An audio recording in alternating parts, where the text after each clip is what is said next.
So it's just what do you want to convey, right? And you start out with that, and then imagine or come up with a creative way of engaging people towards reading that blog and well, understanding your point, right? So and that's all you need to do, right? You should be able to demonstrate that you're an expert in the field. So you should use academic jargon. So sometimes you need to use a word that shows that you're an expert in the field, but at the same time you should write it down in such a way that everyone can understand it. Make sociology great again. But for a blog, mostly you summarize existing material. You're going to confront two theories or two paradigms. And based on reasoning, you want to make a point. I mean, at least to me, that's what a blog should do. So.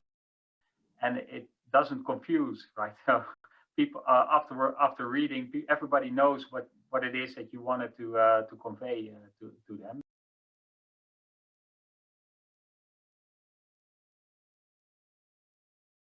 I think it's also always important to think about which information your audience needs to understand, you know, your story, but probably or maybe lacks.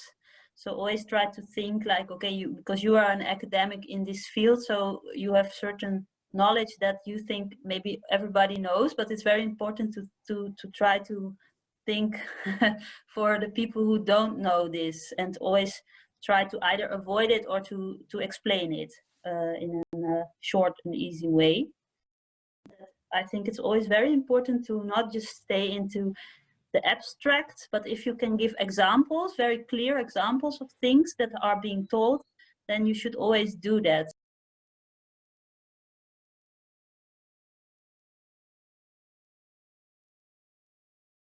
Before you start, answer the question, why do people have to know about this scientist or this research or this topic?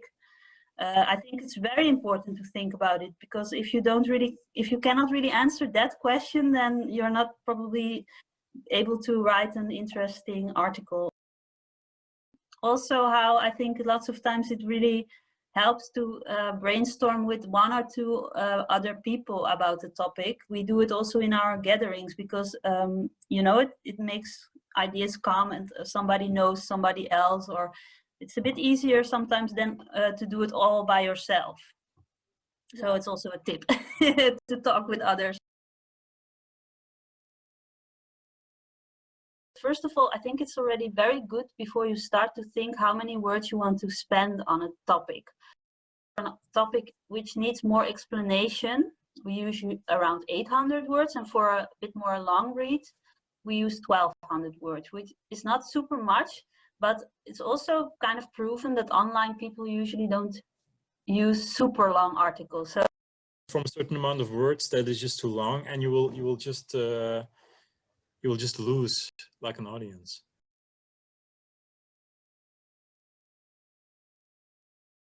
If you're allowed only 500 words or 400, then you really have to choose what ends up in your blog and what not, right? So it forces people to focus only on the things that really matter.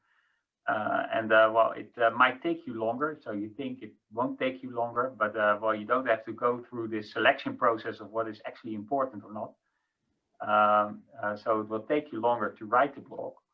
At the same time, the attractiveness of the blog and the readability of the blog increases tremendously, I would say. Yeah, make it condense. But not condense. I don't know. Find the right balance. I find it very difficult to start. That's usually the most difficult moment for me. Sometimes I'm going to have a walk, or I drink coffee, or you know, and then okay, and the pressure gets higher and higher.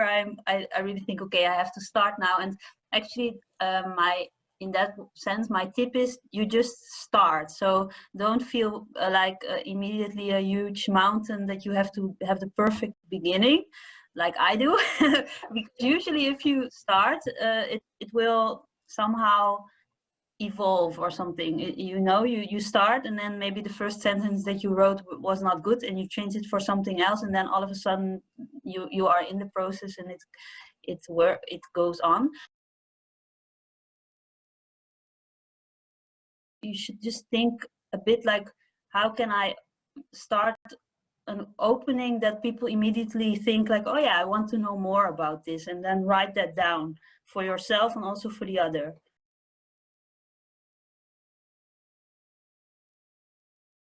I do, sometimes I just start with the most important, how do you say, the most important information that I want to share, and then later I write the introduction, you know, because the introduction is really meant to pull people into the article, and sometimes I can only write that after I wrote already the story. But sometimes I start the other way around. So I have an introduction in my mind, and I start with that, and then I write the rest. So, but maybe it's a very personal thing to do. Probably other people do it in a different way. Some people I know that already have a very structured way of writing an article, but usually I don't have that. I think the most important is just to think, why is it important for other people to know about this? Because once you know why it's important, then I think you can also start thinking of ways how to tell it to other people. If you blog, sometimes you can be a bit more blunt than in an academic paper, but still, of course, it should be well informed. The things that you write down should be backed with the theory or with recent empirical findings or so.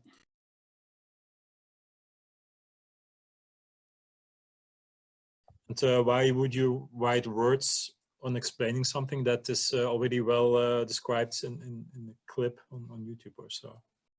But not too many, of course, right? So because probably, and I don't know that, but webmasters or blog masters or whatever will know that if you use too many, then people simply stop reading because they don't know that there's text below the picture, right? So that's always a problem.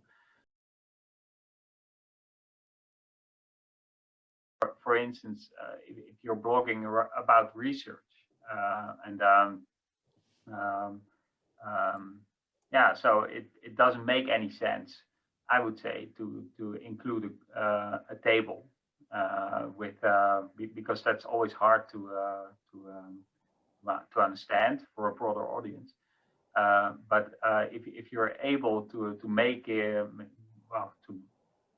graph or like a pie chart or something like that, or something really important that is illustrative and sustains the underlying argument of the paper, then I would do that, even though it perhaps not, even though it's not in your thesis or anything. Just adding that would help a lot most of the times, I would say. Use hyperlinks that open up new windows instead of just a tip for the.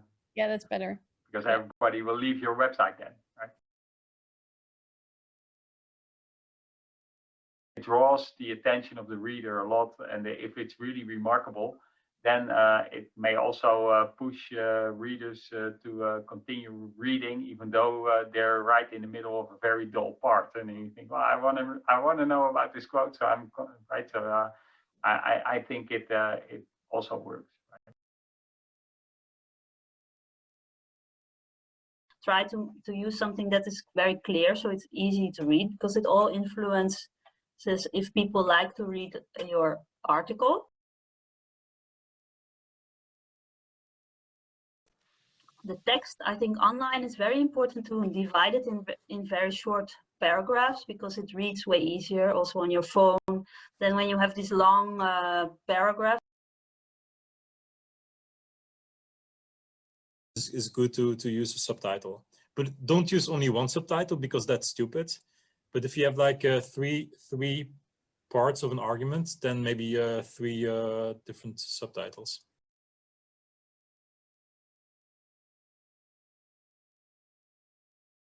you can be a little bit more bold in a blog than you can be in a scientific paper. Well, the kind of liberating thing is that well, if you're writing academically, then well, you have to abide by certain rules, and here you can be way more free, right? So free to develop yourself in any way, in any direction that you want to develop yourself. It makes no sense to say, well, okay, you have to be funny, or it makes no sense of saying, well, it has to be like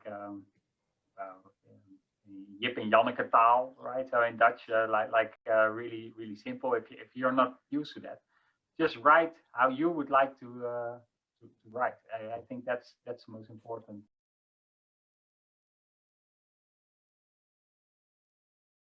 Just do it, right? So just screw the academic rules of writing papers and just follow your intuition a little bit, right? If I speak for myself, what I really like about doing it is that I can like follow my own curiosity. So there are so many different fields and researches that are very interested and that can show you shine a light on things that you didn't know about.